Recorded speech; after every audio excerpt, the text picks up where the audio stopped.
Mga kapobre, magandang hapon. Ito po yung lugar ng ah, Belgium. Isang lugar po ng tinatawag nilang ah, yung panahon ng World War II. Ito yung tinawag nilang World War II German Military Cemetery sa Lumel-Kattenbus. Ayan. Hanggang ngayon, dinadalaw pa rin nila yung mga kamag-anak nilang namatay nung panahon ng gera. Ganon yun po. Dinadalaw pa nila dito, tinatanaw nila. Kaya ito yung part nandito sa Belgium. The impressive crypt also form the entrance to German War Cemetery, Lommel, Belgium. The German was cemetery is Lommel, in the largest World War II German military cemetery. Yan. Ito po yung dito yun, dinadalaw din nila kahit papano. Yung mga hanggang ngayon, yung mga namatay nilang kamag-anak na dito nilibing. Ginawa na itong tourist ngayon. It's a tourist place for everyone who loves history of the past. Ganun yun.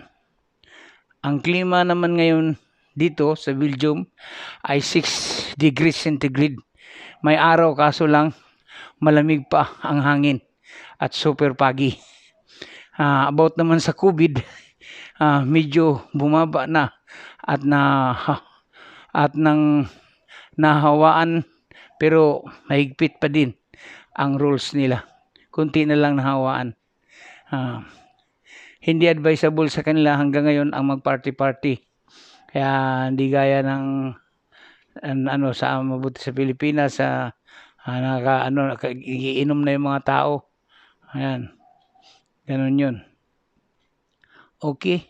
Makikita mo itong cemetery nito sa gawing kaliwa side ng daan na nanggaling ka sa Lumel Sentrum patungong Leopoldsburg. Ngayon, ito naman, ang kanilang mostly na kinukuha ng mga vaccine ay Moderna at saka Pfizer. At saka tungkol naman sa mga hayop nila, kahit na taglamig, marami doon yung kahit malamig na nandyan yung mga wild ducks, wild goose, reindeer. Yung reindeer takot yun sa tao, mabilis yan tumakbo. Yung mga meril, yung ibon, yun.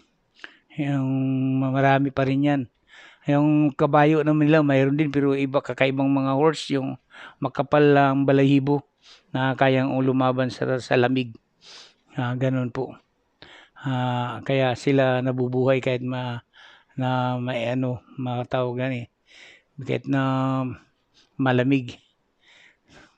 May mga makita kang may mga sasakyan sa dulo ng daan. Yan ang highway.